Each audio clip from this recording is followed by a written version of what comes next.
Assalamualaikum warahmatullahi wabarakatuh. Salam sejahtera. Selamat pagi buat mungkin ada teman-teman sejawat di sana dan terutama buat adik-adik mahasiswa yang ada di Fakultas Kedokteran Universitas Tanjung Pura dan juga adik-adik mahasiswa kami yang ada di Fakultas Kedokteran Universitas Indonesia, baik yang berada di gedung atau di ruang anatomi FKUI maupun yang bersama saya saat ini di GDRN UI Salemba. Ya, kalau kita lihat, saya mengucapkan terima kasih dulu nih buat semuanya yang sudah bersedia hadir untuk mengikuti kegiatan video conference ini. Yang kali ini kita mempunyai topik adalah brain, mind, and behavior. Kalau kita lihat nih, 2 hari lagi tahun 2010 ini akan berakhir. Jadi tentu kita punya banyak rencana nih ya untuk menghadapi tahun depan. Jadi kalau kita berencana berarti kan kita berpikir ya, rencana-rencana yang kita punya kita susun di dalam pikiran kita. Lalu tentunya sedikit banyak pastinya mempengaruhi perasaan kita. Apakah kita rasanya cemas ya? Cemas nih mau ujian untuk adik-adik yang di modul syaraf jiwa minggu depan ujian. Lalu gembira juga nih, oh mau tahun baru saya bisa ketemu sama pacar saya, atau takut dimarahin orang tua atau was-was. Semuanya ini pasti tergambar nih dari perilaku yang kita tampilkan. Kita sadar gak sih sebenarnya kalau kita lihat semua hal ini kita catat, kita rekam di dalam otak kita. Ya, nah kita pernah nggak berpikir? Nah, saya bicara pikiran lagi nih. Bagaimana sih sebenarnya otak nih yang merupakan jaringan lunak yang beratnya sekitar 200-300 gram ini, yang isinya berjuta-juta neuron, yang isinya berjuta-juta koneksi daripada sel syaraf ini, mengontrol, mengendalikan semua ini. Pernah nggak kita pikirin juga? Pernah nggak kita mencari tahu juga? Nah, untuk menambah wawasan kita mengenai hal ini, maka pada pagi hari yang berbahagia ini kita mendapatkan kesempatan yang luar biasa nih untuk mendengarkan kuliah dari 2 orang pakar kita dari Departemen Psikiatri FKUI RSCM yang sebenarnya mereka sudah lama nih bergelut dan mempelajari hal-hal ini, yaitu dalam arti kaitan antara otak, pikiran, emosi, dan juga perilaku manusia. Saya rasa saya tidak berpanjang lebar untuk memberikan introduksi ini. Dan untuk mempersingkat waktu, maka saya akan mempersilahkan Dr. Agung Kusuma Wardani untuk memberikan kuliahnya yang pertama. Judul dari kuliah beliau adalah Brain, Mind, and Behavior in Psychiatry Perspective. Sebagaimana kita ketahui, Dr. Agung Kusuma Wardani, spesialis kedokteran jiwa konsultan ini merupakan ketua bagian psikiatri FKUI RSCM saat ini. Beliau ini juga sebagai ketua dari seksi skizofrenia dari Perhimpunan Dokter Spesialis Kedokteran Jiwa Indonesia, dan beliau mempunyai minat yang sangat luas dalam mempelajari psikofarmakologi seperti antipsikotik, obat-obat golongan antidepresan, dan juga golongan anti-ansietas, dan juga mempunyai minat yang sangat dalam pada bidang neuropsikiatri serta juga dalam beberapa gangguan jiwa seperti gangguan kepribadian dan juga skizofrenia. Untuk itu saya persilakan Dr. Agung Kusuma Wardani untuk memberikan kuliahnya. Waktunya mungkin sekitar 15 menit, Dr. Agung. Saya persilakan Dr. Agung. Ya. Ya. Terima kasih Dr. Chin. Assalamualaikum warahmatullahi wabarakatuh. Selamat pagi.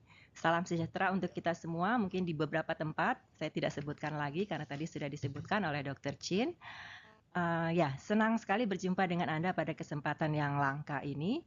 Jadi tadi sudah diperkenalkan nama saya, mungkin sedikit membingungkan karena tadi disebutkan cuma 1 A-nya, tapi tercantum di situ di slide-nya adalah 4 A-nya ya. Tapi gampangnya singkat saja Anda bisa panggil saya Dr. Agung ya. Jadi baik, pada kesempatan pagi ini topiknya memang tadi sudah disebutkan Brain, Mind, and Behavior dari sudut pandang psikiatri atau ilmu kedokteran jiwa ya. Jadi saya mungkin lebih tekankan di sini yang kita katakan ilmu kedokteran jiwa untuk mengingatkan kita bahwa psikiatri itu adalah salah satu cabang ilmu kedokteran. Ya. Jadi sebagai garis besar topik-topik inilah yang akan nanti kita bahas mulai dari otak ya, kemudian mind, emosi dan perilaku ya. Judul memang sengaja tetap dibuat dalam bahasa Inggris karena ada beberapa istilah itu sulit untuk dipadankan dalam bahasa Indonesia. Ya, seperti misalkan mind, apakah kita mau sebut jiwa? Nanti timbul pertanyaan, apakah sama dengan soul? Apa mau disebut pikiran? Mungkin timbul lagi pertanyaan, apakah sama dengan thought?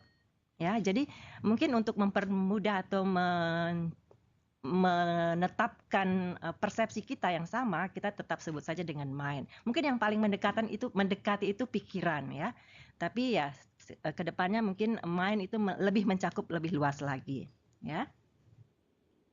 Oke, sebagai pendahuluan ya mungkin ada baiknya kita simak ini puisi ya yang ditulis oleh Emily Dickinson.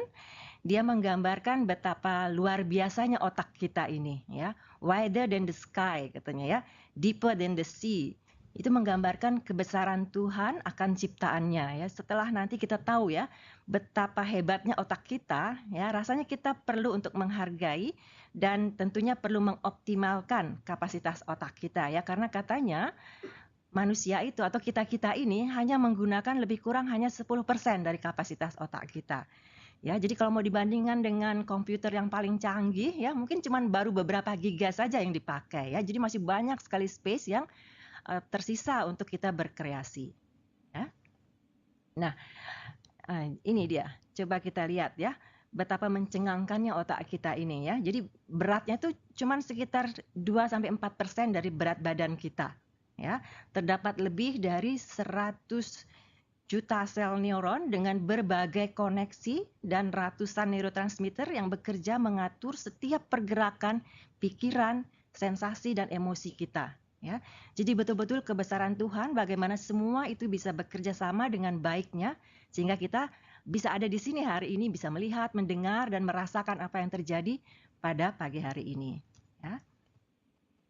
Ya, jadi otak itu sebetulnya adalah organ yang sangat fleksibel, ya, sangat lentur dalam melakukan adaptasi, membangun dan mempertahankan interaksi antara komponen-komponen biologi, psikologi dan sosial. Ya, otak manusia itu selalu bereaksi, melakukan adaptasi terhadap segala sesuatu yang terjadi di dalam dirinya maupun di luar dirinya. Jadi, nah. Semua reaksi tersebut itu tersimpan di dalam jaringan neuron ya yang berbentuk network seperti ini ya, dan disinilah dasarnya mental proses itu terjadi. Apa bentuknya mental proses tersebut, bagaimana patologinya ya, nanti akan kita dengarkan dari Dr. Nurmiati penjelasan tentang proses mental seperti apa yang bisa kita amati pada seseorang pasien yang mengalami gangguan ya. Jadi proses pengolahan informasi pada manusia itu biasanya dideskripsikan sebagai sensasi, persepsi, dan kognisi. Ya. Sensasi itu merupakan hasil langsung dari sampainya stimulus ke saraf sensorik dan diikuti oleh persepsi yang melibatkan kesadaran terhadap adanya sensasi tersebut. Jadi kalau kita tidak sadar adanya sensasi tersebut, maka tidak akan terjadi persepsi. Ya, misalkan kalau kita dalam keadaan pingsan, ya. Jadi stimulus itu tidak kita rasakan, sehingga tidak terjadi sensasi dan dengan demikian juga tidak akan ada persepsi. Ya, jadi harus terlibat adanya kesadaran. Ya. Nah, kalau kognisi ini proses yang lebih kompleks lagi. Dia melibatkan memori, bahasa, ya, dan pengembangan kemampuan problem solving yang merupakan kelanjutan dari sensasi dan persepsi tadi. Ya, berbagai teori, baik psikiatri biologi, psikodinamik, maupun psikiatri sosial itu menemukan kesamaan dalam melihat bagaimana proses kognisi ini terjadi. Ya. Tidak lagi memperdebatkan antara nature versus nurture, ya, atau konsep biologi versus psikologi, ya, tapi semuanya sepakat bahwa proses mental itu terjadi di dalam otak. Sehingga sudut pandang psikiatri itu akan selalu berpegang pada konsep kita katakan 3 roda ini, yaitu adanya komponen biologi yang tidak dapat kita pungkiri, ya. Kemudian proses perkembangan psikologi dari seorang individu, bagaimana pengaruh lingkungan sosialnya dalam memberikan stimulus-stimulus untuk perkembangan proses mentalnya. Ya, jadi selalu akan ada stimulus yang diterima oleh individu itu membuat dia berkembang proses mentalnya. Kemudian pertanyaan berikutnya, apa itu emosi? Ya, di mana itu letaknya emosi itu? Ya, jadi emosi ini sebetulnya memegang peranan penting di dalam proses kognitif.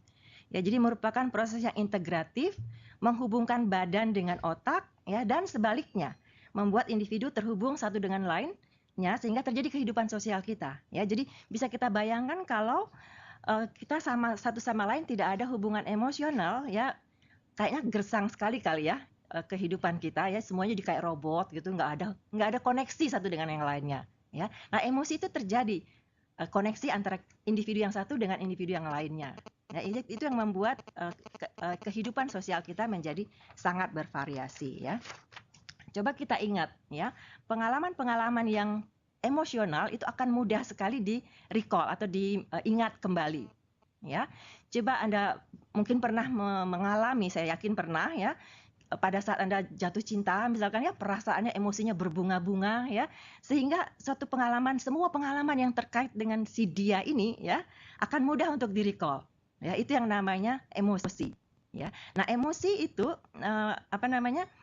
akan mudah, kejadian yang melibatkan emosi itu akan mudah di-recall. Ya, jadi itu kuncinya. Kalau nanti Anda belajar ya, mau ujian di minggu depan ya, bikin belajar itu fun ya, dan melibatkan emosi. Jadi sepenuh hati dihayati belajarnya itu ya, sehingga waktu ujian itu recall-nya akan mudah. Ya, jadi Anda tidak akan terbata-bata atau blank gitu ya. Karena mungkin belajarnya Anda cuma monoton begitu, tidak ada emosinya, nggak ada gregetnya, itu mungkin akan susah nanti merecall pada saat Anda ditanya di saat ujian ya. Jadi bikin belajar itu fun ya. Nah, ini area-area yang berfungsi ya. Jadi area orbital dan media prefrontal itu bertanggung jawab untuk merekam pengalaman-pengalaman yang subjektif ya. Dan memungkinkan kita mengingat kembali kejadian-kejadian yang lampau ya, kejadian saat sekarang, atau juga ada kemampuan untuk memperkirakan yang akan datang. Jadi ada prediktif ya. Sementara kalau korteks orbitofrontal itu lebih berperan dalam intuisi ya. Jadi insting ya, intuitif kita itu adanya di korteks orbitofrontal itu. Ya. Kemudian akan mungkin muncul juga pertanyaan, jadi apa itu aktivitas otak ya? Bagaimana terjadinya proses mental ya, seperti sensasi, persepsi atau kognisi tadi? Bagaimana pengalaman seseorang berupa persepsi, pikiran, emosi, refleksi diri dan memori itu bisa muncul dalam proses di dalam sel neuron ya.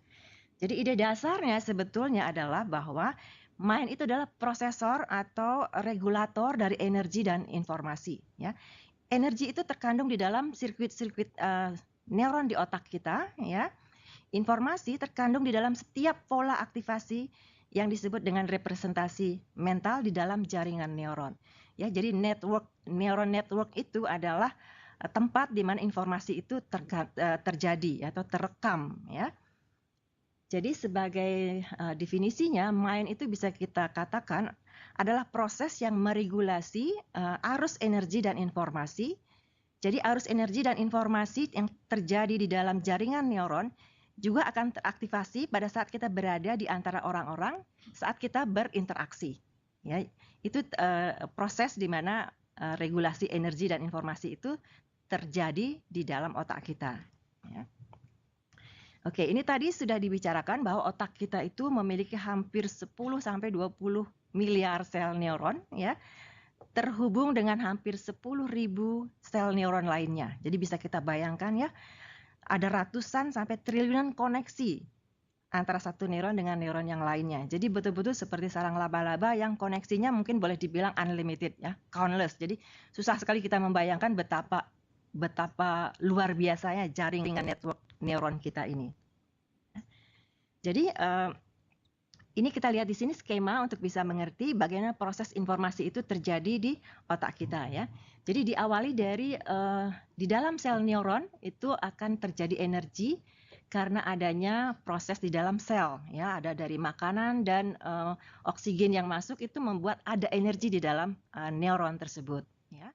Kemudian neuron itu akan menerima input ya, menerima input dari luar ya, bisa berupa sensasi sinar, suara dan sebagainya ya, akan membentuk mental representation yang menghasilkan efek ya. Efeknya bisa subjektif atau objektif berupa tindakan ya. Jadi input tersebut ya akan menghasilkan sensory memory ya, kemudian terjadi working memory di mana kita akan segera bertindak ya, tindakan yang saat awal itu kemudian akan menghasilkan output berupa perilaku Ya, itulah mental representational proses yang terjadi. Nah, working memory ini akan bisa kemudian direkam menjadi long term memory dan akhirnya berakhir menjadi permanent memory. Ya, working memory dan long term memory ini bisa vice versa, jadi bisa timbal balik, bisa kita rekam kemudian kita panggil kembali dan seterusnya. Ya. Nah, mind and behavior, ya. Jadi otak manusia itu sebetulnya pada saat dilahirkan itu sebetulnya sangat-sangat imatur, ya. Jadi sangat fleksibel. Nah, disitulah peran bagaimana komunikasi yang kooperatif antara bayi dan pengasuhnya, ya, akan membangun infrastruktur dari perkembangan otak janin tersebut. Jadi tidak hanya dari sisi perkembangan emosinya, tapi juga kemampuan abstraksi dan kognitifnya. Jadi penting sekali bagaimana caregiver dari bayi tersebut berkomunikasi pada saat masa perkembangan. Jadi pola interaksi antara anak dan pengasuhnya, ya, pada hal ini biasanya yang paling dekat adalah ibunya, ya, itu memiliki dampak langsung terhadap perkembangan otak anak dan fungsi mindnya, ya. Proses kognitif adalah ekspresi atau penggambaran dari faktor genetik, ya, fisiologis dan pengalaman yang membentuk dan mempertahankan fungsi mental. Jadi tetap ada koneksi, tidak hanya biologis tapi juga ada faktor luar, ya, proses perkembangan dan sosiokultural di mana individu ini berada. Ya. Mungkin juga muncul pertanyaan, ya, kenapa ada saya, kenapa ada dia? Ya, dia itu siapa? Apa yang membuat saya seperti saya sekarang? Mengapa orang itu bersikap seperti itu? Atau mengapa saya kok sama ya persepsi seperti orang ini? Atau kok dia berbeda ya persepsinya dengan saya? Ya. Nah, itu akan bisa dijawab menurut ilmuwan Eric Berne, ya, mengatakan bahwa otak manusia itu seperti kamera video. Ya, dia merekam seluruh kejadian yang dialami oleh individu. Ya, walaupun kejadian tersebut bisa saja tidak bisa diingat kembali, ya, tapi event tersebut tetap ada di dalam otak. Ya, event beserta perasaan atau emosi yang terjadi bersamaan dengan kejadian tersebut akan disimpan di dalam file yang sama. Ya, kalau kita katakan kita analogikan dengan komputer, dia di file di dalam satu file yang sama, ya, kejadian beserta emosi yang menyertai kejadian tersebut, ya. Sehingga kalau mau diingat itu nggak bisa diingat salah satu. Ya, kalau kita ingat kejadiannya, pasti emosinya juga akan terbayang kembali atau terasa kembali. Ya, begitu juga kalau emosinya muncul, ya, kejadiannya akan teringat lagi. Jadi itu tidak bisa terpisahkan. Ya.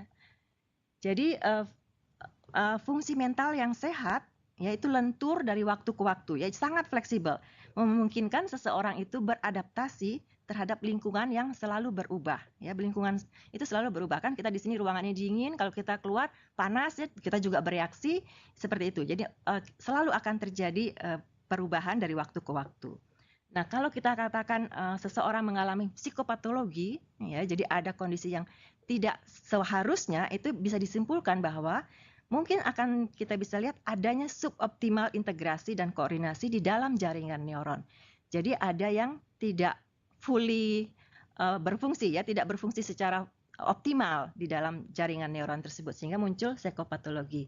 Ya, bagaimana itu nanti bentuk psikopatologinya, Dr. Nurmiati akan membahasnya lebih detail lagi untuk di dalam kasus yang bisa kita amati.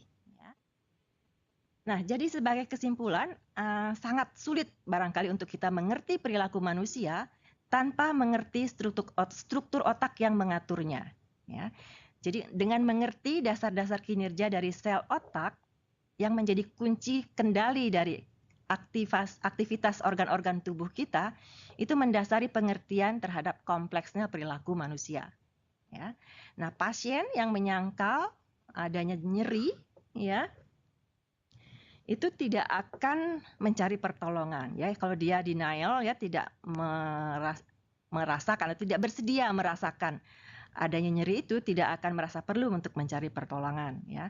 Atau sebaliknya, pasien yang mengalami gangguan psikiatri atau ada psikopatologi, ya, tidak akan dapat diterapi dengan baik bila tidak memiliki tilikan atau insight terhadap kondisi bahwa gangguan yang dialaminya adalah gangguan yang berkait dengan penyakit medis, ya. Jadi, kesimpulan dari sudut pandang psikiatri tentang otak, mind, dan perilaku adalah memberi prioritas pada kondisi biologis dengan tetap mengedepankan sisi psikologinya, ya. Jadi biological priority, psychological supremacy, ya. Sekian, terima kasih. Terima kasih Dr. Agung atas presentasinya yang begitu menarik dan memperluas wawasan kita. Sekarang kita akan beralih ke pembicara kedua kita, yaitu Dr. Nurmiati Amir. Dr. Nurmiati Amir ini juga seorang spesialis kedokteran jiwa konsultan. Beliau akan memberikan contoh kasus dalam kesempatan hari ini tentang bagaimana kalau otak itu mengalami keseimbangannya terganggu, maka apa yang akan terjadi. Sebagai introduksi maka saya akan memperkenalkan Dr. Nurmiati Amir, spesialis kedokteran jiwa. Beliau adalah ketua divisi neuropsikiatri di Departemen Psikiatri FKUI RSCM. Beliau juga mempunyai ketertarikan yang sangat luas dalam fungsi kognitif manusia. Disertasi beliau membicarakan tentang kaitan antara gangguan fungsi kognitif dan juga pemberian estrogen pada penderita skizofrenia berjenis kelamin wanita. Beliau juga sangat mendalami psikiatri biologik, neuropsikiatri dan juga berbagai gangguan mood pada manusia. Oleh karena saya persilakan Dr. Nurmiati 15 menit untuk mempresentasikan makalah Anda. Terima kasih. Terima kasih Dr. Chin. Assalamualaikum warahmatullahi wabarakatuh. Selamat pagi. Saya mengucapkan selamat Natal juga bagi yang merayakan. Dan untuk 2 hari lagi selamat tahun baru. Baik, saya akan menyambung apa yang dibicarakan tadi oleh Dr. Agung. Pada pagi ini kita akan mencoba melihat kaitan ya antara otak, pikiran, dan perilaku. Di sini saya akan memberikan contoh kasus ya.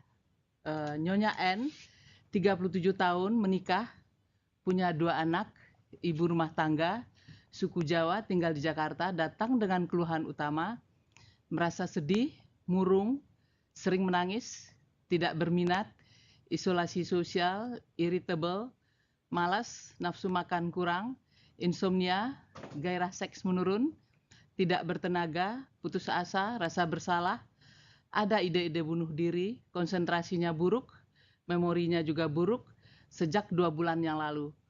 Perasaan ini berlangsung hampir sepanjang hari dan setiap hari. Kalau kita lihat ke belakang, pasien ini ibunya bercerai dengan ayahnya ketika pasien berusia 2 tahun. Dan kemudian ibunya menikah kembali ketika pasien berusia 6 tahun. Sejak ibunya menikah kembali itu, bapak tirinya sering memperlakukan pasien dengan kasar, memukul, dan mencaci maki pasien sehingga pasien sering tertekan. Riwayat keluarga juga kita lihat bahwa bibi pasien yaitu adik ayah pasien meninggal karena bunuh diri. Pasien dirujuk ke polipsikiatri karena tidak ditemukan adanya kelainan fisik. Di bagian psikiatri, pasien didiagnosis dengan gangguan depresi mayor. Kalau kita lihat simptom depresi, kita kaitkan dengan apa yang diterangkan tadi oleh Dr. Agung. Ada 4 komponen di sini. Yang pertama komponen mood, seperti tadi emosi, ya. Ada perasaan murung, sedih, ya. Tidak ada minat dan tidak adanya rasa senang yang kita sebut dengan anhedonia. Tidak bisa ada timbul perasaan senang. Meskipun ada yang menyenangkan di lingkungannya, dia tidak terinduksi untuk menjadi senang. Itu kita sebut dengan anhedonia. Dari pikirannya timbul perasaan putus asa, perasaan rendah diri, tidak berharga, tidak berdaya, rasa bersalah, ragu-ragu, ada ide bunuh diri, konsentrasi yang buruk, dan memori yang buruk. Ini semua adalah komponen pikiran ya, yang bisa terjadi pada penderita depresi. Kalau kita lihat ke fisik ya, kita melihat adanya keletihan, motorik lamban, sangat lamban, berbicara lamban, bergerak lamban, kadang-kadang menyendok nasi pun juga lamban, mengunyah pun kadang-kadang bisa lamban ya. Ada gangguan tidur, tidak ada nafsu makan, seksualnya berkurang, dan gangguan fisik lainnya ya bisa ditemukan. Kalau kita lihat perilakunya, pasien bisa menangis, isolasi sosial, tidak mau bertemu orang, ya malas, apatis, irritable, agitasi, dan kadang-kadang bisa agresif.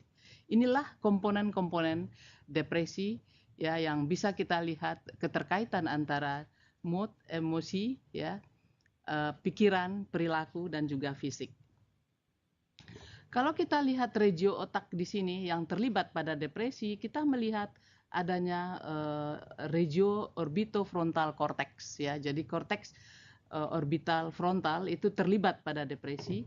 Kemudian juga kita bisa melihat dorsolateral prefrontal cortex yang juga ikut dalam depresi, dan kemudian juga amigdala, ya, amigdala seperti tadi dikatakan oleh Dr. Agung, ini adalah regio yang sangat sensitif terhadap memori, terutama memori-memori yang menakutkan, ya, itu lebih utama ada di amigdala. Kemudian hipokampus juga terlibat di dalam memori.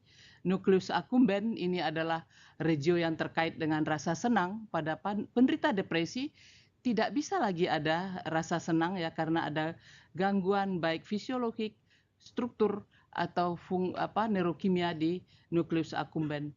Hipotalamus juga terlibat, ya. Hipotalamus kita tahu ini adalah vegetatif, fungsi vegetatif ada di sini, misalnya nafsu makan, seksual, tidur, sirkuit sirkadian kita juga ada di hipotalamus. Juga bisa terlihat adanya medial prefrontal cortex yang juga ikut berperan, ya, di dalam terjadinya depresi. Bisa kita lihat satu-satu, misalnya striatum, memori emosional, dorongan, ya, adanya keinginan itu ada di striatum, ini terlibat pada depresi. Korteks prefrontal tadi udah diterangkan aspek emosi dan kognitif depresi, jadi rasa tidak berdaya, rasa tidak berguna, rasa bersalah, ragu-ragu, itu semua ada di korteks prefrontal, ya. Ini menjadi hipoaktif ketika dia menjadi depresi. Amigdala tadi dikatakan adalah pengolahan emosi. Jadi misalnya adanya trauma-trauma yang bersifat emosi, itu adanya di amigdala, ya. Jadi timbul ketakutan, ya, itu adanya diolah di amigdala. Jadi tekanan-tekanan atau stresor yang berupa ketakutan, ya, itu diolah di amigdala. Hipokampus untuk memori, ventral tegmental area ini salah satu organ yang terlibat di dalam sirkuit rasa senang, ya. Ini kita menyebutnya satu komponen regio otak yang terkait dalam brain reward region. Jadi regio otak rasa senang, ya. Ini ventral tegmental area. Jadi di sini ada rasa senang, ketakutan, dan motivasi juga. Hipotalamus tadi dikatakan berperan dalam fungsi vegetatif manusia, yaitu tidur, nafsu makan, energi, libido ada di hipotalamus. Bagaimana suatu stresor pada masa kanak-kanak, ya? Tadi udah dikatakan pada masa kanak-kanak itu otak kita itu sangat imatur, ya. Tetapi lingkungan yang merubah otak itu, ya, akan seperti apa otak itu. Jadi misalnya seorang yang mengalami stresor pada masa kanak-kanak, seperti contoh kita tadi itu, di umur dia 6 tahun ketika ibunya menikah kembali, dia di-abuse oleh ayah tirinya secara fisik dan secara verbal, ya, dimaki-maki, dipukul secara fisik. Itu akan ada sensorik, ya. Jadi sensorik pendengaran, sensasi di pendengarannya berupa kata-kata kasar yang dia tangkap di kupingnya, dan itu akan diinterpretasikan, dipersepsikan oleh dia. Jadi timbul suatu persepsi, misalnya dicaci, kamu anak yang brengsek, kamu anak yang tidak ada guna, kamu anak goblok. Itu akan ada persepsi tentang kata-kata itu. Itu akan diingat, diolah oleh amigdalanya, sehingga itu akan menjadi dibuat suatu persepsi. Oh ya, saya orang yang goblok, saya orang yang tidak berguna, saya orang, benar-benar saya orang tidak ada harga, gitu. Itu udah dibuat suatu persepsi di dalam otak anak tadi itu, dan itu akan tetap menjadi memori, ya, karena tadi dikatakan perlakuan kasar itu diolah oleh amigdala dan itu akan berlangsung lama. Memori itu seperti tadi dikatakan Dr. Agung, seperti cetak foto. Jadi kata-kata dia dengar, bagaimana ayah tirinya tadi itu yang begitu kasar ketika dia dipukul gitu, itu akan terekam dan itu akan melekat lama sekali. Mungkin selama hidupnya dia akan bisa mengingat itu. Dan ketika dia mengingat bagaimana tadi ayahnya yang kasar itu, timbul lagi emosi tadi, emosi takut, emosi sedih, rasa tidak berdaya itu muncul kembali. Dan kalau itu dilakukan berkali-kali, ya, maka akan terjadi perubahan menetap pada neuron. Jadi ada learning proses pada neuron kita.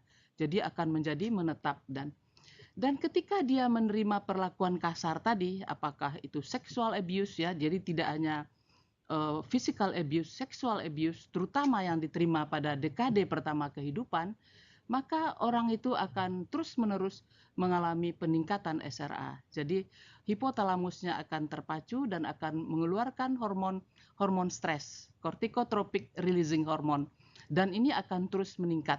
Ya, jadi orang-orang yang sudah terbiasa dengan suatu stres ketika masa kecil, dia relatif lebih sering lebih tinggi CRH-nya. Kemudian juga faktor neurotropiknya berkurang. Ya, jadi BDNF ya, brain derived neurotrophic factor, nerve growth factor itu akan lebih rendah ya. Dan itu yang nanti akan menyebabkan orang-orang sangat sensitif terhadap stresor ya. Jadi dia menjadi rentan terhadap stresor.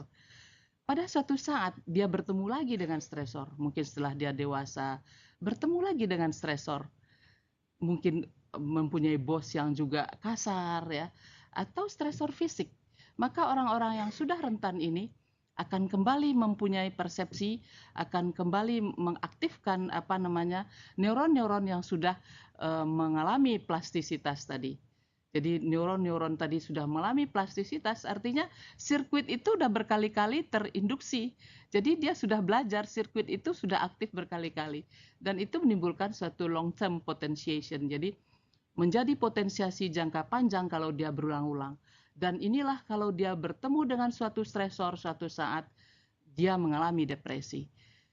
Tapi banyak juga orang yang mengalami suatu perlakuan kasar atau stresor, tapi ternyata tidak semuanya berkembang menjadi depresi. Jadi tadi dikatakan ada juga faktor lain, faktor genetik. Faktor genetik akan berkontribusi lebih besar untuk menginduksi terjadinya suatu depresi. Jadi meskipun dia mengalami suatu stresor di masa awal kehidupannya, tetapi kalau tidak ada kerentanan genetik, kadang-kadang dia tidak berkembang menjadi depresi. Pada kasus ini ada kerentanan genetik. Kita melihat di sini bibinya meninggal karena bunuh diri. Kemungkinan bibinya seorang penderita depresi juga. Jadi ini neurotropik ya. Jadi di sini bisa terjadi hambatan perkembangan neuron. Jadi bisa saja memang anaknya menjadi tidak cerdas kalau dia mengalami suatu perlakuan salah ketika dia masih kanak-kanak ya, karena neurotropik itu akan berkurang. Jadi pertumbuhan neuron, diferensiasi neuron, pembentukan sinap atau transmisi neuron itu tidak sempurna terbentuknya. Nah, ini kita lihat di sini tadi dikatakan ada stresor kehidupan dan ada kerentanan biologik ya, seperti kasus ini ada kerentanan biologik itu menimbulkan konsentrasi kortisol yang tinggi. Jadi HPA aksis itu, jadi dari CRH, ACTH, kemudian ke korteks adrenal mengeluarkan kortisol, dan itu akan menghambat neurogenesis dan menyebabkan volume hipokampus kecil. Jadi kemampuan memori, jadi kita bisa melihat nanti kemampuan belajarnya menjadi kurang gitu, dan timbul berbagai simptom kognitif, dan timbul juga simptom depresi. Atau sebaliknya, orang-orang yang memang ada gangguan neurogenesis atau gangguan di hipokampus bisa menjadi depresi dan simptom kognitif. Jadi mungkin memang dia udah terbawa dengan gangguan gangguan pada hipokampus, bisa menimbulkan depresi dan bisa menurunkan volume hipokampus. Kalau kita lihat keterlibatan neurotransmitter ya, jadi kalau kita lihat di sini tidak hanya struktur atau fungsional otak, tetapi neurokimia otak berperanan juga di dalam terjadinya depresi. Kita melihat ada 3 neurotransmitter monoamin, yaitu serotonin, norepinefrin, dan dopamin yang terlibat pada depresi. Dan ketiga neurotransmitter ini saling bertumpang tindih. Ya, bisa kita lihat misalnya serotonin di sini. Ya, serotonin berperan untuk impulsif, jadi orang mudah marah, tidak terkontrol marah. Cemas, irritable, nyeri, ya nyeri. Makanya ada obat antidepresan yang juga bersifat anti nyeri karena berperan pada serotonin. Dan kita juga melihat pada orang-orang yang depresi itu sering terasa nyeri. Fungsi kognitif yang turun, ya. Jadi misalnya tadi itu memorinya yang turun, mood dan emosinya yang terganggu. Selera makan, agresi atau seks itu serotonin, tetapi juga norepinefrin. Norepinefrin seperti kewaspadaan. Kalau norepinefrin tinggi maka orang sangat hypervigilance, ya, sangat waspada. Akhirnya dia mudah kaget. Motivasi perlu berperan untuk norepinefrin. Begitu juga dopamin, rasa senang dan dorongan-dorongan untuk aktif segala macam itu ada pada dopamin. Jadi kalau dopaminnya rendah, orangnya menjadi abulia, tidak ada minat apa-apa. Ya. Jadi ini aksis HPA, ya. Jadi kalau terjadi suatu stresor, kemudian ini dipersepsikan seperti tadi, korteks kita mempersepsikan stresor ini suatu yang mengancam, kemudian dia teruskan ke limbic system, maka dia akan merangsang hipotalamus. Dari hipotalamus nanti akan keluar CRH, corticotropic releasing hormone, yang akan menstimulasi hipofisis sehingga keluar adrenocorticotropic hormone, dan nanti akan masuk ke korteks adrenal yang menghasilkan kortisol. Mestinya kortisol ini akan memfeedback kembali hipotalamus sehingga ini rendah. Tetapi pada orang depresi, mekanisme feedback ini tidak jalan. Jadi kortisol ini terus-menerus tinggi, sepertinya hipotalamus tidak mengenal lagi nih kortisol yang tinggi. Nah, inilah yang kita tes dengan namanya dexamethasone suppression test, dan hasilnya positif. Kita berikan orang kortikosteroid, ya, di sini misalnya kita berikan dexamethasone, mestinya CRH di sini, CRH itu udah turun mestinya. Tetapi ternyata enggak, kita berikan kortisol, CRH tetap aja tinggi, ACTH tetap aja tinggi. Itu diduga karena tidak connect lagi antara korteks adrenal dengan hipotalamus, sehingga DST tetap tinggi. Dan ini salah satu pemeriksaan untuk memastikan apakah depresi itu masih ada atau tidak. Ini kasus kedua akan saya coba angkat juga. Seorang laki-laki 27 tahun PNS suku Jawa menikah, mempunyai seorang anak, tinggal di Jakarta dengan keluhan utama berdebar-debar, nyeri dada, rasa tercekik, berkeringat dingin, pusing, sakit kepala, nyeri di lambung, rasa mau pingsan, tegang, gemetar, kesemutan, cemas, gelisah, tidak bisa duduk diam, konsentrasi buruk, insomnia, rasa mau mati mendadak dan rasa tidak nyata, dan mudah tersinggung. Keadaan ini berlangsung sekitar 30 menit dan kemudian pasien tenang kembali. Rasa cemas ini terjadi hampir setiap hari sejak 3 bulan yang lalu. Pasien tidak berani keluar rumah sendirian. Pasien berobat ke bagian jantung karena dia menduga ada penyakit jantung, tetapi ternyata setelah dilakukan berbagai pemeriksaan di bagian jantung tidak ditemukan kelainan sehingga pasien dirujuk ke bagian psikiatri. Pasien didiagnosis dengan gangguan panik dengan agorafobia. Kita kelompokkan lagi apa yang terjadi pada pasien ini. Dari moodnya dia sangat cemas, ya, tegang, irritable, gelisah. Dari pikirannya ada rasa khawatir, ya, berpikir mau mati mendadak, mau gila mendadak, konsentrasi yang buruk gitu. Dari perilakunya dia tidak bisa duduk diam, aktivitas motoriknya meningkat, dia sangat gelisah gitu.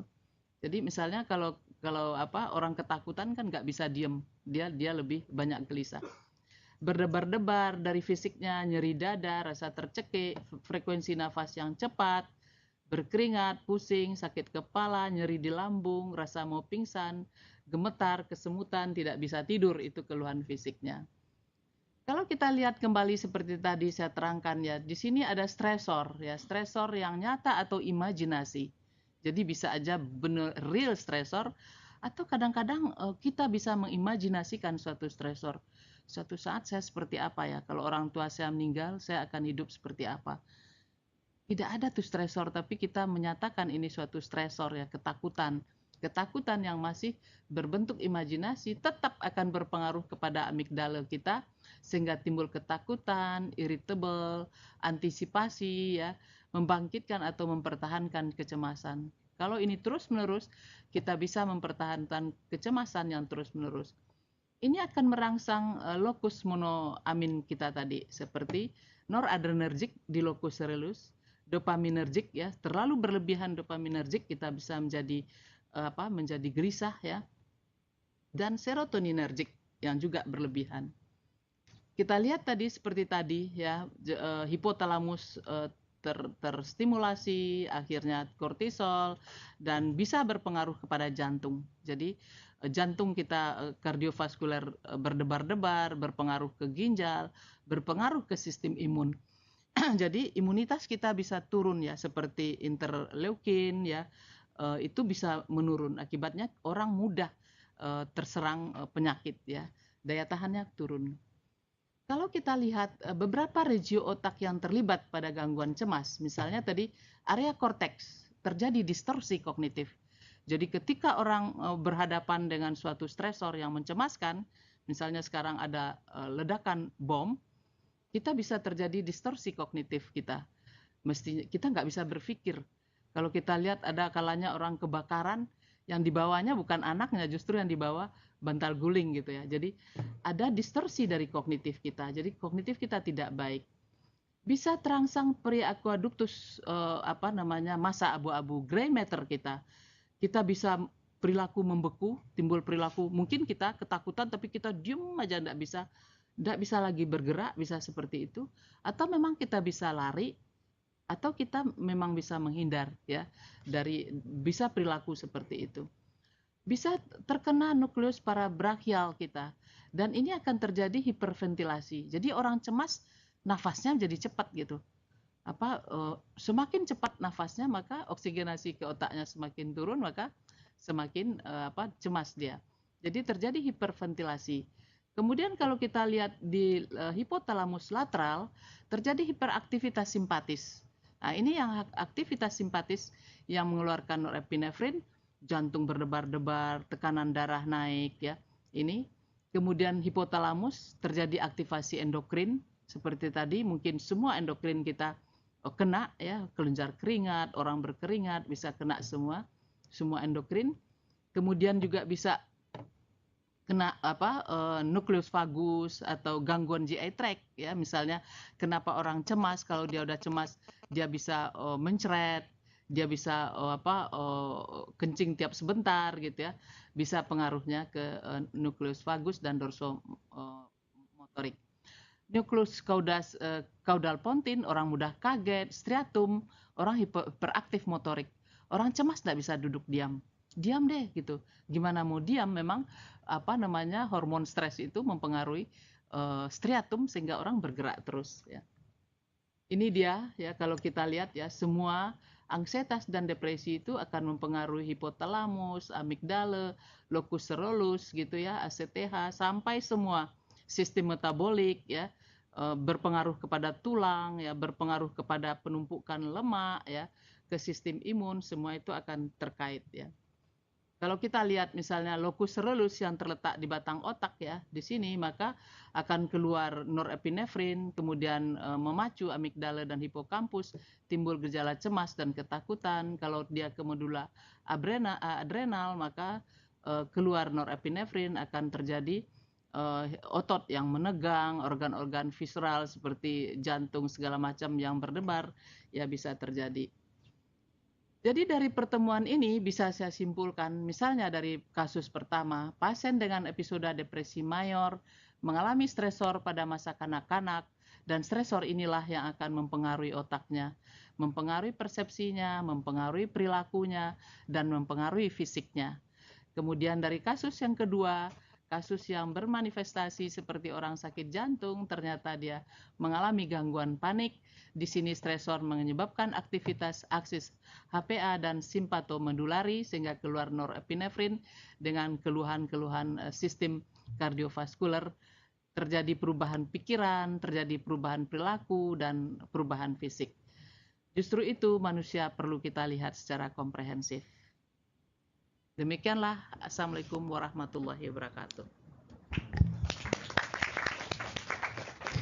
Terima kasih Dr. Nurmiati atas presentasinya yang luar biasa. Jadi kita semakin mengerti nih bahwa betapa luasnya fungsi otak kita, dan kalau otak kita terganggu fungsinya, apa yang akan terjadi. Cemas dan depresi merupakan dua contoh saja. Sebenarnya masih banyak lagi gangguan psikiatrik oleh karena gangguan keseimbangan atau fungsi otak kita. Oleh karena itu mungkin sekarang banyak yang ada di pikiran kita, ide maupun pertanyaan. Jadi saya buka diskusi pada pagi hari ini. Mungkin saya undang dulu dari adik-adik mahasiswa yang ada di FK di Universitas Tanjung Pura. Ada yang mau mengajukan pertanyaan atau komentar. Sayang sekali nih kesempatannya ini kalau disia-siakan. Kita punya dua pakar yang begitu sibuk yang pagi hari ini khusus meluangkan waktu buat kita. Saya persilakan dari Untan, mungkin ada yang mau bertanya. Ya, Untan di sana. Halo. Ya, ini Untan ini nggak ada suaranya nih. Belum, Dok. Oh, belum ya? Oke. Mungkin ada yang mau bertanya atau kita bergeser dulu ke yang ada di ruang anatomi dulu deh, adik-adik mahasiswa kita yang ada di sana.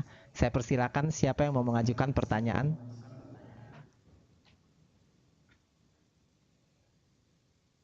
Komentar atau pertanyaan pasti banyak ya, karena kan ini berkaitan dengan kehidupan kita sehari-hari dan sebagainya, dan juga berkaitan dengan modul kita juga nih, syaraf jiwa. Ya, saya persilakan ada. Wah.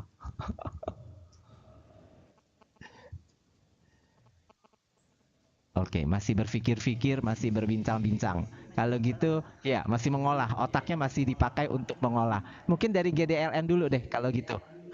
Silakan. Siapa yang mau ngajuin pertanyaan? Ada, silakan ya.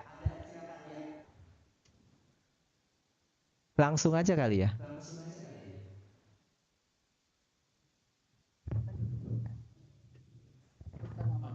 Nama saya Fadlan, Dok, dari mahasiswa 33 FKUI. Jadi ada pertanyaan. Yang pertama saya tujukan ke Dr. Agung Kusmawardani. Tadi kan dokter juga sempat menyinggung mengenai masalah memori ya, Dok ya.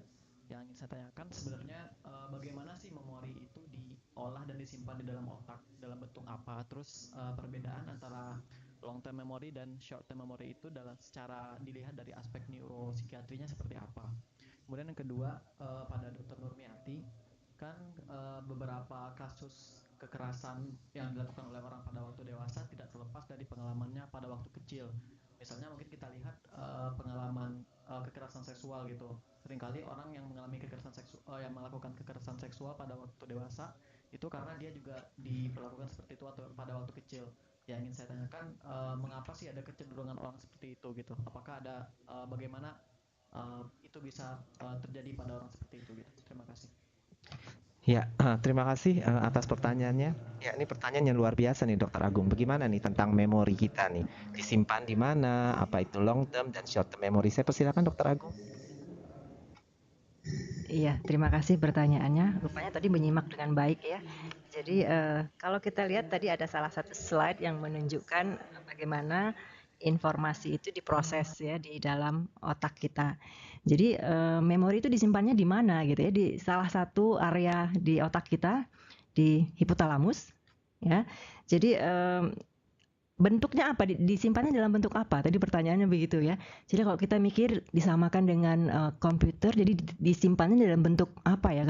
Kalau komputer apa ya? Digital gitu barangkali ya. Saya nggak ngerti ya. Tapi kalau di otak kita dalam bentuk energi ya, energi di dalam sel neuron itu ya. Jadi direkamnya di situ sebagai mental representasi. Jadi persepsi ya, apa yang kita alami, kemudian input itu, stimulus itu akan membuat neuron kita bereaksi atau berespons ya. Nah, respon sensorik itu akan menimbulkan kemudian working memory, istilahnya kita action atau tindakan yang segera pada saat kita mendapat stimulus itu yang menghasilkan tindakan, menghasilkan perilaku. Ya, nah working memory ini kemudian akan direkam menjadi long term memory. Long term memory itu artinya memori jangka panjang. Jadi yang bisa akhirnya nanti menjadi permanent memory. Jadi long term memory itu memerlukan usaha untuk kita merecall lagi. Ya, sementara working memory itu direct pada saat kita mendapat stimulus. Langsung kita mengerti atau mengetahui apa yang terjadi dalam diri kita dan kemudian menghasilkan perilaku. Ya, mungkin sementara itu dulu, nanti kita akan berkembang. Dr. Eti mungkin akan menambahkan lagi mengenai contoh di dalam kasus bagaimana itu working memory itu kita lihat atau long term memory itu dalam bentuk seperti apa di dalam kita melihat kasus. Ya, silakan Dr. Eti.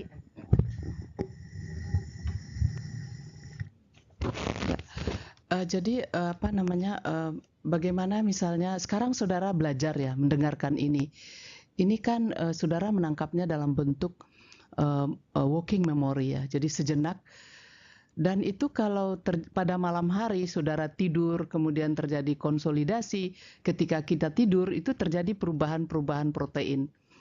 Dan apa namanya, working memory akan dirubah menjadi bentuk long term memory. Tapi apakah akan semua working memory menjadi long term memory? Tidak demikian. Seperti tadi dikatakan oleh Dr. Agung, banyak hal yang berpengaruh. Misalnya persepsi kita atau apa namanya, emosi kita. Misalnya mungkin apa yang dikatakan Dr. Agung akan menjadi tertinggal di dalam long term memory karena emosi saudara melihat, wah Dr. Agung ini cakep banget gitu. Itu akan menambah. Jadi semakin banyak modalitas sensorik kita yang terlibat di dalam working memory, maka dia akan menjadi long term memory. Misalnya sekarang, ketika saudara belajar atau ketika saudara belajar misalnya, terus ketika saudara belajar itu saudara juga mencium sesuatu yang mungkin wangi atau apa, itu katanya akan memperkuat memori kita. Atau misalnya ketika saudara ketemu orang di lift gitu, terus saudara berkenalan dengan orang di lift itu, tetapi ada juga yang sensorik lain yang terlibat, mungkin parfumnya yang wangi, mungkin bentuknya yang cakep atau apa gitu, banyak gitu suaranya yang merdu saudara dengar gitu ya. Jadi banyak modalitas sensorik saudara yang terlibat, maka dia akan menjadi long term memory. Jadi banyak faktor yang menyebabkan working memory berubah menjadi long term memory di hipokampus kita ya. Oke. Ya, kekerasan yang kedua ya, pertanyaan kedua. Jadi kenapa sih orang tertentu memang cenderung ya untuk bertemu dengan masalah yang sama lagi gitu ya? Kenapa kok dia menjadi prone waktu kecil dia mengalami abuse seksual, terus ternyata setelah dewasa dia kok berhadapan lagi dengan hal yang situasi yang sama ya? Jadi mungkin memang pertama mungkin memang situasi ya, orang-orang yang rentan ini mungkin memang hidup di dalam situasi yang sangat rentan juga ya, seperti tadi dia hidup dengan bapak tiri atau hidup di rumah yang sangat crowded gitu ya. Jadi memang hidup di daerah-daerah yang rentan juga, mungkin karena ekonominya, karena memang karena kemiskinan, sehingga dalam keluarga yang sangat crowded banyak keluarga lain yang hidup gitu. Jadi banyak sih sebenarnya yang menyebabkan orang itu menjadi rentan juga. Terus mungkin karena memang di suatu saat dia berkembang dengan dengan perilaku yang tidak begitu kuat ya, begitu lemah ya, sehingga orang lain mungkin akan di abuse orang, dia bisa fight dengan itu, tetapi karena dia dari kecil memang udah lemah gitu ya berkembangnya, sehingga karena sering di abuse seperti itu, dia tidak kuat lagi. Jadi dia untuk survive dalam hal itu tidak ada kemampuan gitu ya. Jadi mungkin memang faktor keadaan lingkungan yang membuat dia prone, atau memang timbul dari dalam dirinya sendiri, dia menjadi orang yang tidak kuat sehingga juga prone untuk di-abuse kembali. Sedikit nyambung Dokter Eti, kalau misalnya ternyata dia mengalami kekerasan seksual masih kecil, ternyata di usia yang dewasa dia juga melakukan kekerasan seksual yang sama, itu bagaimana tuh? Apakah itu merupakan role model semata atau memang berkaitan dengan memori sehingga dia mengulangi hal tersebut? Ya, bisa berkaitan dengan memorinya ya. Jadi jadi memang itu kan seperti saya katakan tadi ya, sexual abuse itu sangat menakutkan ya. Jadi itu akan terbawa ya. Jadi emosi yang terlibat, karena kan ketika itu sensasinya banyak benar ya. Perasaan takut ya, kemudian banyak deh bagaimana orang itu menakutkan secara visual, mungkin kata-kata secara ancaman, kalau kamu tidak mau kamu akan saya bunuh, kalau kamu tidak mau ibu kamu akan saya ceraikan, kan begitu kasus yang kita dapat ya. Sehingga dia selalu dalam keadaan ketakutan gitu. Jadi memori itu akan terbawa terus sampai dia dewasa. Dan itu yang membuat dia menjadi orang yang rentan gitu. Jadi dia tidak tough ya, sehingga dia tidak bisa lari, tidak bisa menyelamatkan dirinya dalam hal ini. Cepat menyerah dia jadinya. Jadi ternyata dampaknya luar biasa ya Dokter Eti. Oke, saya undang sekarang mungkin yang dari Untan dulu, udah siap, ada pertanyaan atau komentar, saya persilakan. Ya, silakan. Baik, terima kasih. Nama saya Ivana dari FK Untan. Saya mau bertanya pada Dr. Nur tadi ya, menurut saya cukup menarik. Tadi dikatakan kalau depresi itu yang pertama dikatakan ada hubungan antara depresi dengan genetik. Saya mau menanyakan bagaimana faktor genetik itu mempengaruhi depresi. Apakah ada gen-gen tertentu yang mengatur sehingga pengeluaran hormon stres pada orang-orang yang memiliki faktor genetik depresi itu lebih besar daripada orang-orang normal? Itu yang pertama.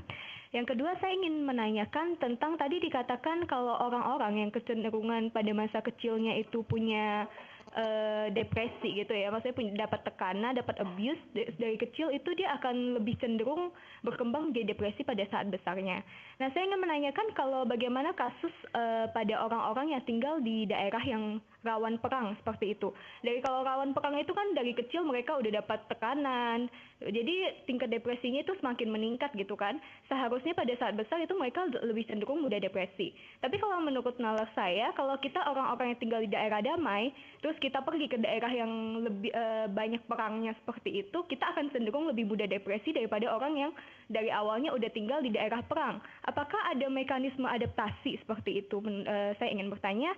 Kemudian yang ketiga saya ingin bertanya tentang pada orang-orang yang trauma gitu ya. Jadi misalnya ada kecelakaan motor atau kecelakaan mobil, pada keadaan traumatika itu biasa mereka bisa amnesia gitu, bisa hilang ingatan. Saya ingin tanya mekanismenya seperti apa sehingga mereka bisa kehilangan memori. Terima kasih.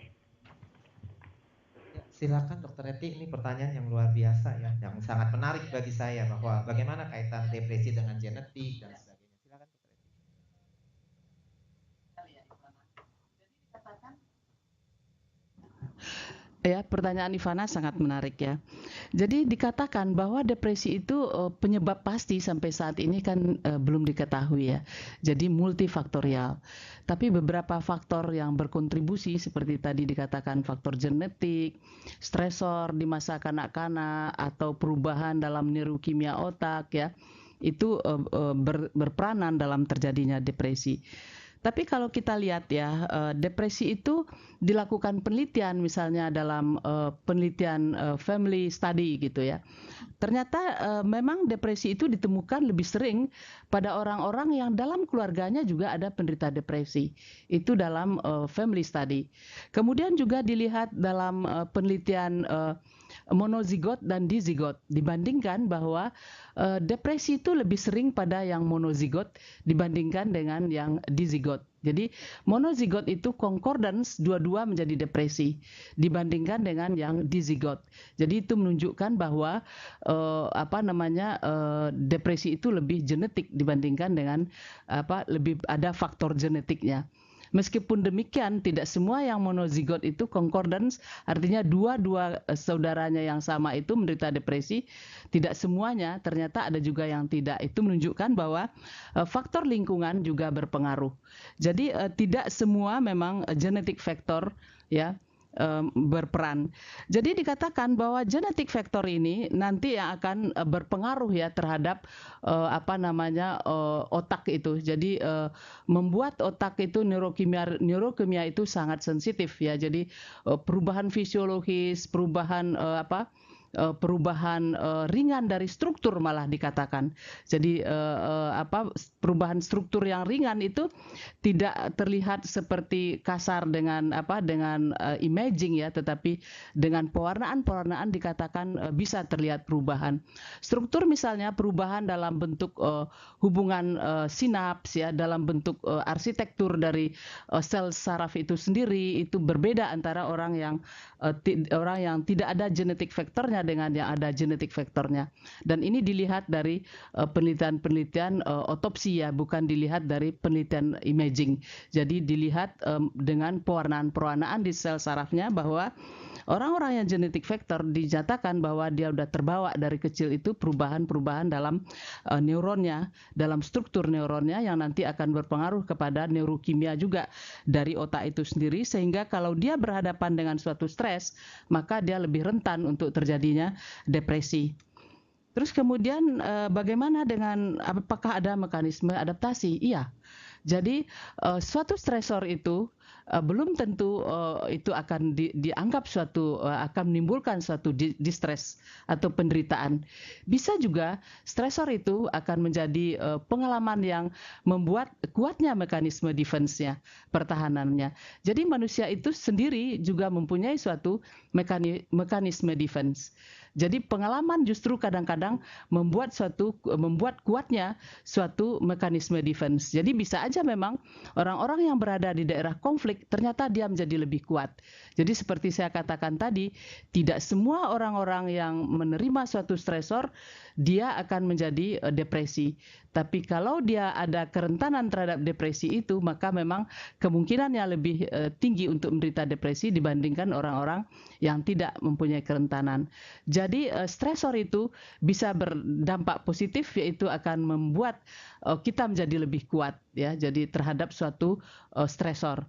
Dan bisa juga memang membuat orang menjadi distress atau menderita karena stresor itu. Dan itu sangat ditentukan oleh mekanisme pertahanan yang ada di dalam diri manusia itu sendiri. Salah satu yaitu adalah personality dari orang itu.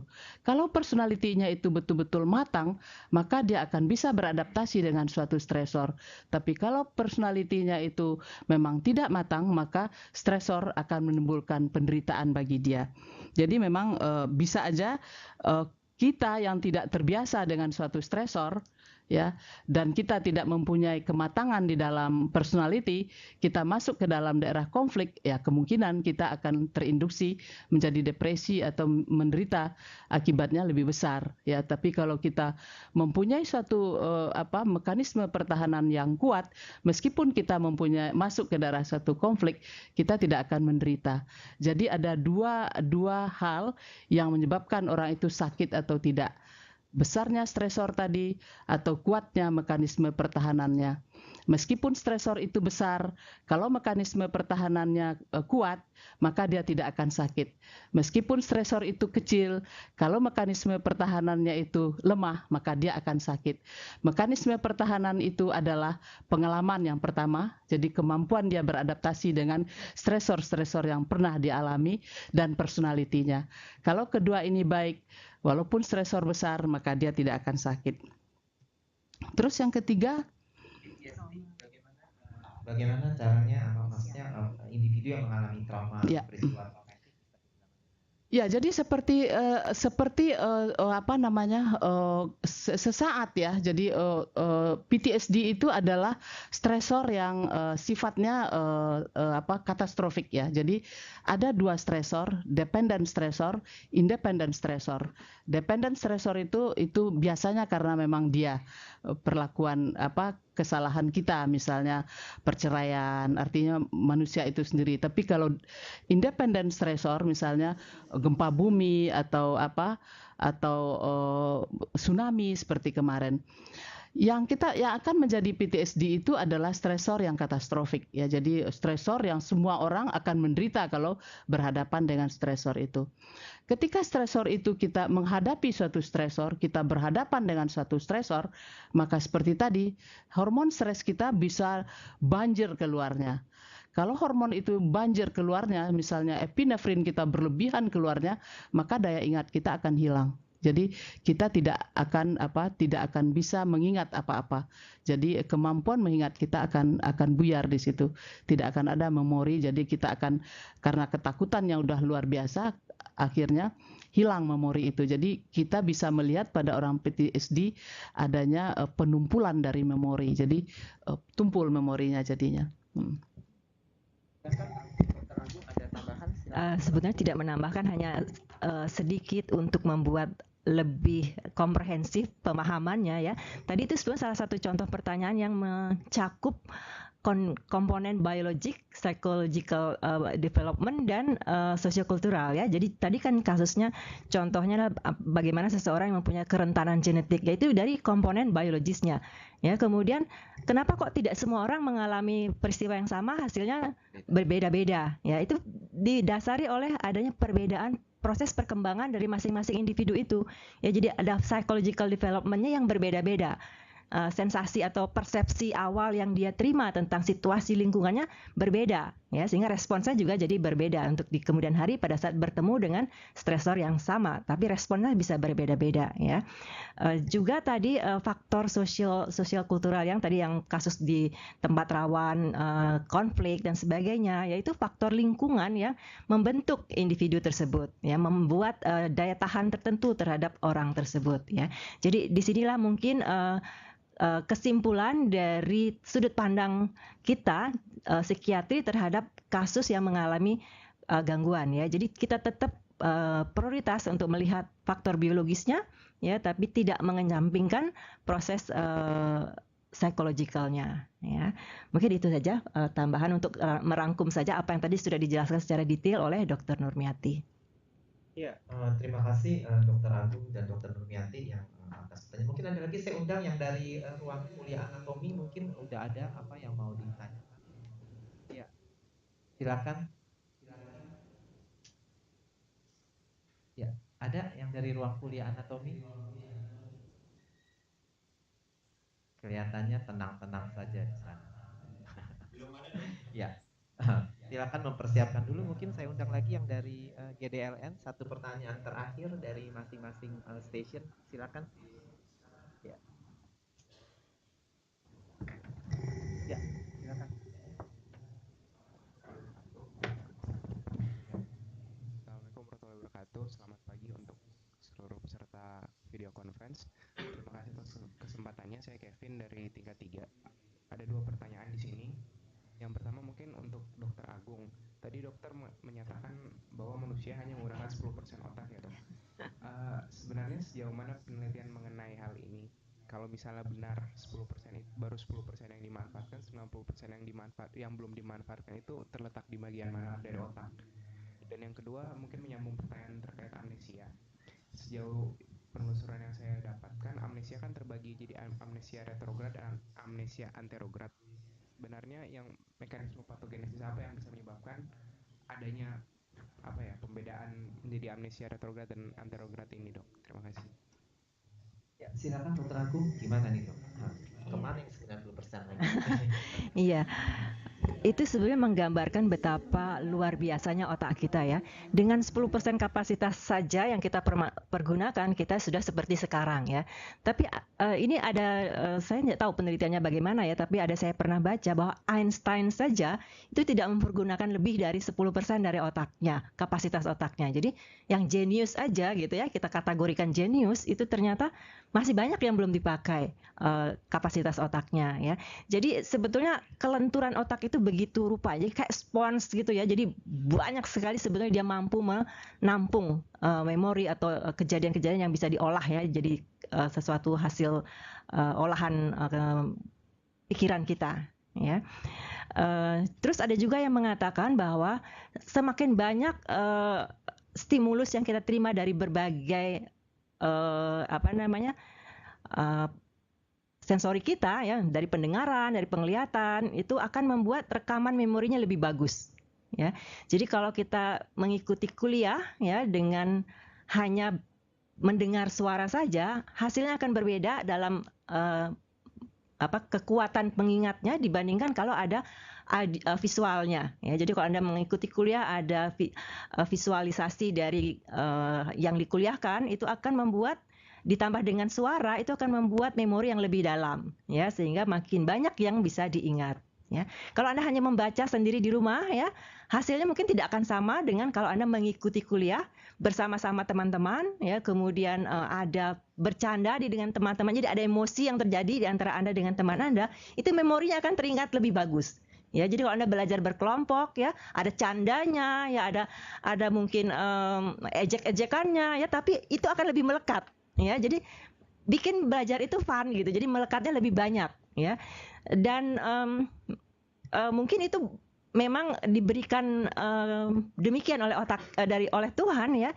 Jadi kalau kita mengalami suatu kejadian, ya, misalkan Anda mengalami, ya, nggak harus Anda, ya, mungkin ini contoh kasus aja, ya, yang mengalami misalkan stroke, ya, yang ringan, ya, kemudian ada beberapa jaringan neuron yang mati, ya.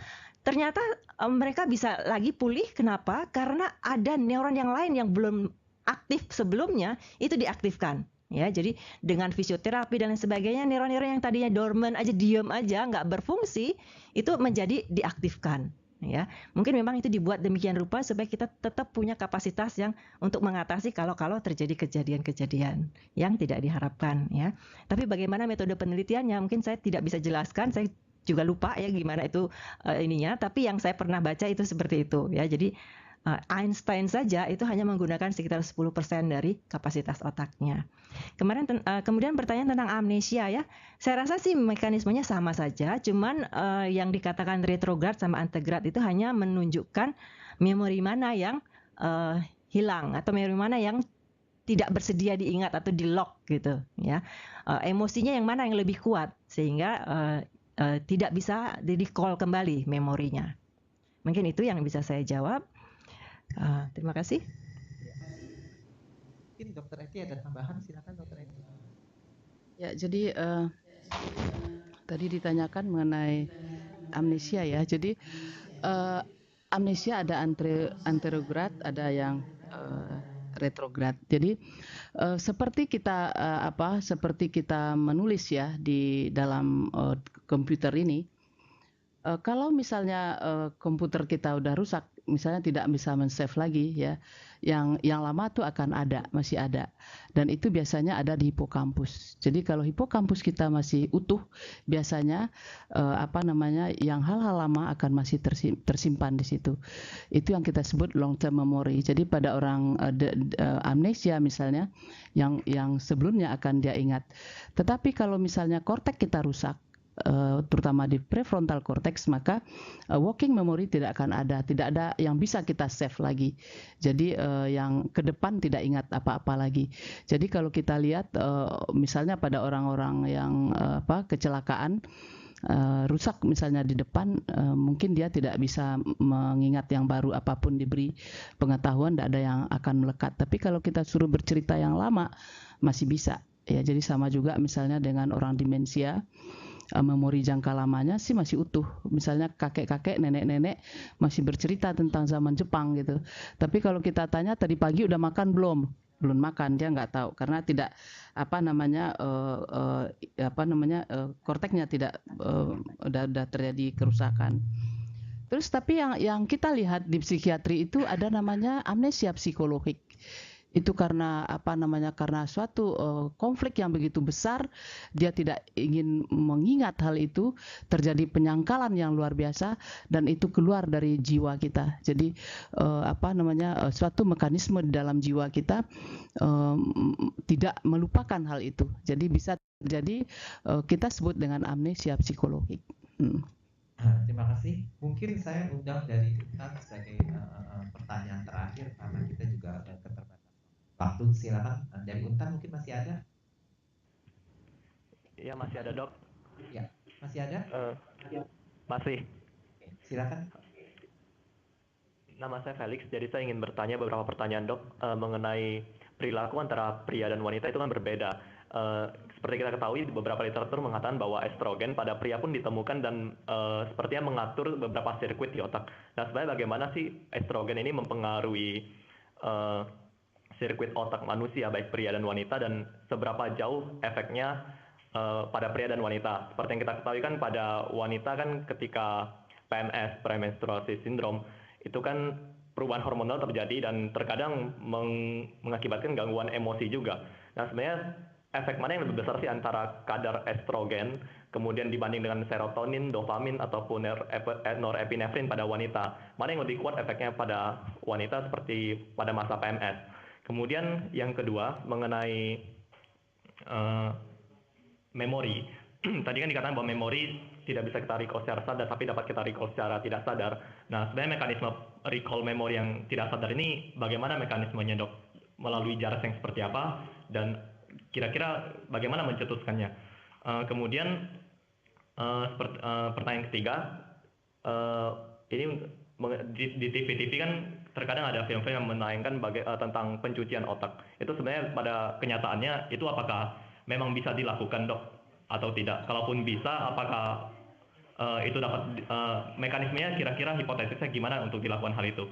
Kemudian yang keempat, sebagai tenaga medis, Dok, ada satu pertanyaan di kalangan awam di sini mengenai fenomena kesurupan.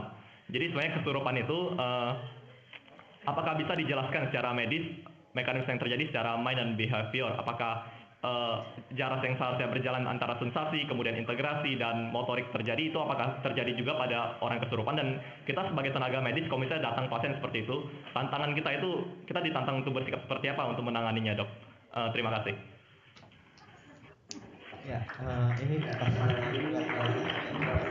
silakan, mungkin mau dimulai oleh siapa, Dr. Eti? Iya, oke. Dr. Eti. Ya, terima kasih. Pertama mengenai estrogen ya. Jadi memang pada laki dan perempuan estrogen ada, tapi pada perempuan estrogennya lebih menonjol daripada androsteronnya. Tetap ada juga androsteronnya, tapi estrogennya lebih menonjol. Jadi bagaimana kaitannya misalnya pada depresi, misalnya PMS itu premenstrual syndrome, itu kan depresi yang terjadi sebelum orang haid ya, itu kan sering pada wanita. Jadi kaitan estrogen dengan depresi ini sangat kuat ya, jadi sehingga kita bisa melihat depresi premenstrual syndrome, kita bisa melihat depresi pasca melahirkan pada perempuan, bisa kita juga melihat depresi premenopause atau depresi postmenopause. Jadi banyak sekali depresi, dan depresi lebih sering misalnya pada wanita yang usia tua, itu terkait dengan estrogen.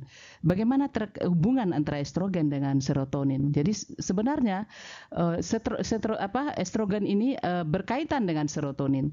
Jadi rendahnya estrogen akan juga membuat rendahnya kadar serotonin.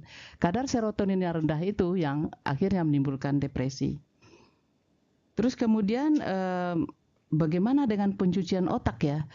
Jadi kalau misalnya kita diintroduksi setiap saat ya, artinya diberikan sesuatu ide setiap saat itu aja yang diulang-ulang, maka seperti saya katakan tadi, terjadi plastisitas di neuron, terjadi long term potentiation. Jadi akhirnya memang itu aja yang ada dalam otak kita. Kalau itu kita repeat aja berulang-ulang setiap saat, maka itu akan menetap di dalam otak kita. Justru itu salah satu juga terapi untuk menghilangkan perbuatan yang berulang-ulang ya, seperti pada orang OCD, adalah menstop perbuatan itu sama sekali, sehingga otak kita tidak belajar untuk tidak menjadi lebih kuat potensiasinya. Terus kesurupan ya, kesurupan ini bagaimana kaitannya ya? Karena stres yang begitu tinggi ya, orang bisa seperti kesurupan. Jadi stres yang tinggi itu menyebabkan hiperdopaminergic. Hiperdopaminergic itu banyak jaras dari dopaminergic. Salah satu yaitu adalah mesokortek mesolimbik. Pada jaras mesokortek mesolimbik maka akan timbul sensasi-sensasi yang menakutkan, orang seperti berhalusinasi, orang bisa depersonalisasi, bisa terjadi seperti itu. Terus kemudian salah satu jaras lagi adalah jaras ke arah striatum ya, dan itu yang menyebabkan orang-orang dengan kesurupan itu seperti orang pingsan gitu ya, karena dopamin juga tinggi di situ sehingga orang menjadi seperti orang seperti orang kejang begitu kita lihat.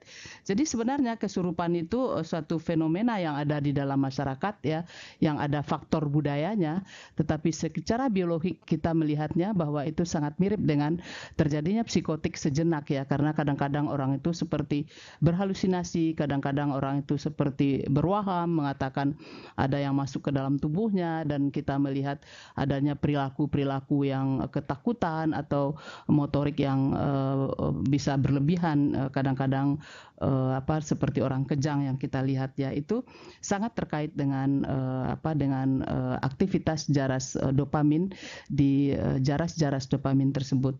Jadi ini sebenarnya suatu fenomena di dalam budaya kita ya, yang bisa menginduksi seperti ini. Jadi ada belajar dari budaya juga fenomena itu. Ya, tapi secara biologi kita bisa terangkan itu ada kaitan dengan suatu kondisi hiperdopaminergik karena suatu stres yang begitu kuat.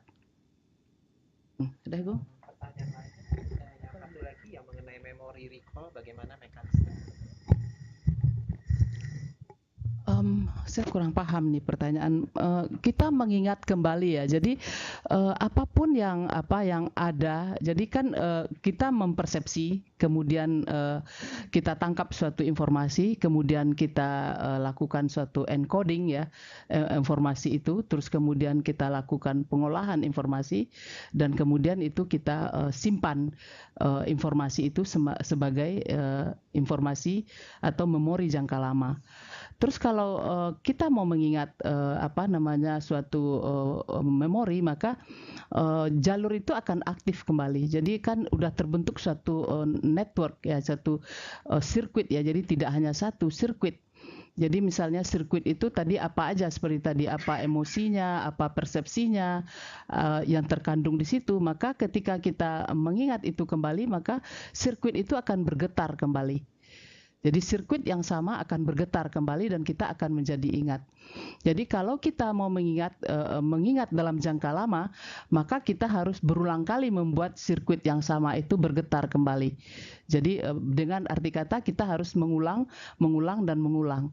Jadi tidak mungkin akan bisa kita recall sesuatu itu kalau kita tidak mengulangnya. Jadi untuk menjadi lebih permanen seperti tadi adalah dengan mengaktifkan kembali, membuat wire, artinya sirkuit yang kita bentuk itu bergetar dalam kondisi yang sama kembali.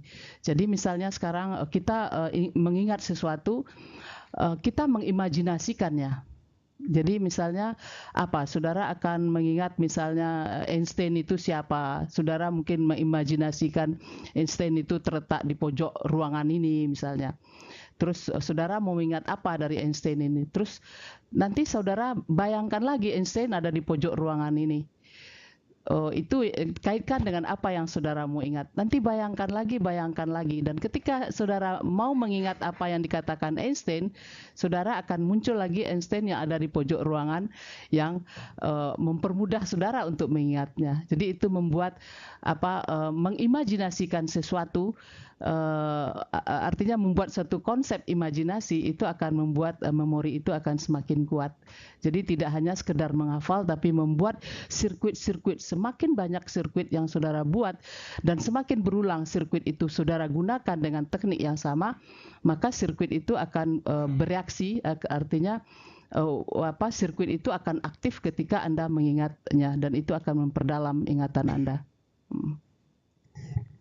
Silakan Dr. Agung kalau ada yang Iya, tadi cuman sedikit saja tentang fenomena kesurupan tadi ya, yang itu mungkin menarik untuk bagaimana harus bersikap dari sisi tenaga kesehatan ya, bagaimana menjelaskan. Tadi Dr. Edi sudah menjelaskan dengan rinci apa yang terjadi ya, tapi saya ingin menggambarkan bahwa seseorang yang mengalami kesurupan itu sebetulnya di memorinya ada rekaman-rekaman yang lamanya, ya. Jadi seperti tadi dikatakan, saya katakan juga bahwa apapun yang ada di sekitar kita itu kita rekam. Otak kita tuh betul-betul video recorder yang tidak pernah berhenti bekerja, ya. Semua akan direkam. Sehingga pada saat suatu saat kalau mengalami kesurupan, terus orang bertanya, kok dia bisa-bisanya yang ngomong begitu ya? Kok bisa berganti suaranya? Atau tiba-tiba bisa mengatakan kata-kata yang sebelumnya tidak pernah dikatakannya. Itu sebetulnya adalah hal-hal yang ada di memorinya, yang pernah direkam oleh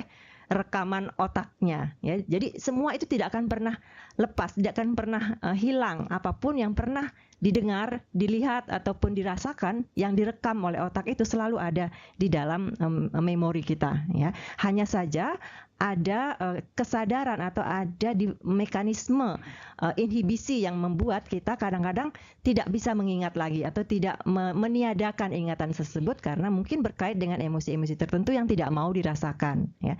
Terus menambahkan sedikit tentang brainwash tadi, ya. Mungkin Anda berpikir ada orang-orang yang dengan mudah bisa dihipnosis, ya, atau ditipu untuk melakukan hal-hal tertentu begitu, ya. Orang mengatakannya dia di brainwash terus mau melakukan hal-hal tertentu. Ya, itu sebetulnya ya karena terjadinya seperti tadi Dr. Eti katakan ada pengulangan-pengulangan yang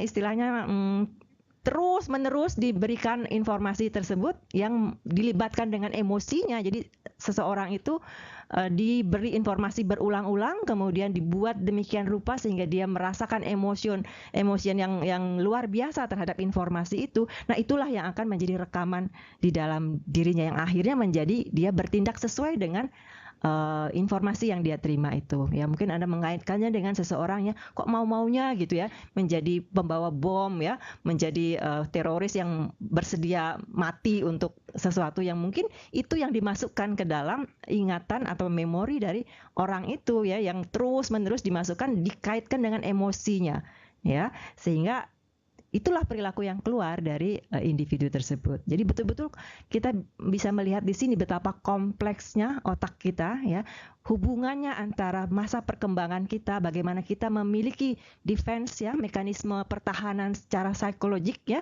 kemudian bagaimana dampaknya lingkungan sosial terhadap perkembangan kita. Ya, jadi secara sudut pandang psikiatri kita tidak akan pernah bisa lepas dari komponen biologisnya, komponen psikoedukasinya, dan komponen sosiokultural secara komprehensif. Ya, terima kasih. Ya, terima kasih Dr. Agung dan Dr. Eti.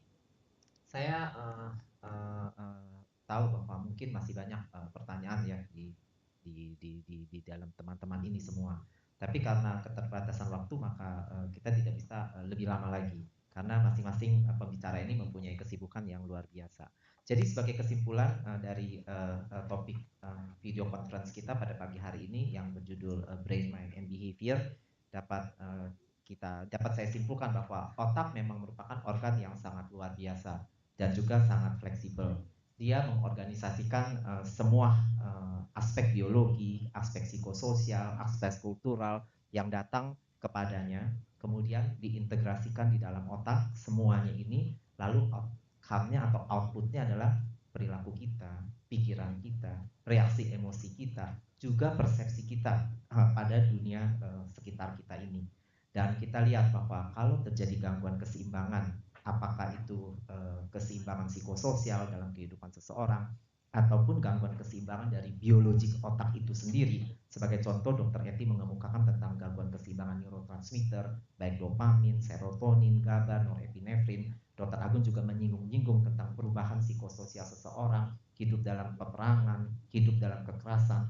Maka semuanya mempengaruhi persepsi kita akan dunia kita, persepsi kita akan orang di sekitar kita, yang akhirnya tentu mempengaruhi sikap, perilaku, dan emosi kita.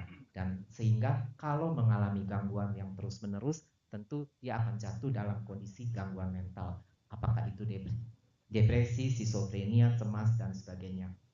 Ya, itu yang bisa saya simpulkan. Akhir kata saya ucapkan terima kasih untuk Dr. Agung Kusumawardhani dan juga Dr. Nurmiati Amir yang sudah memperluas wawasan kita pada pagi hari ini.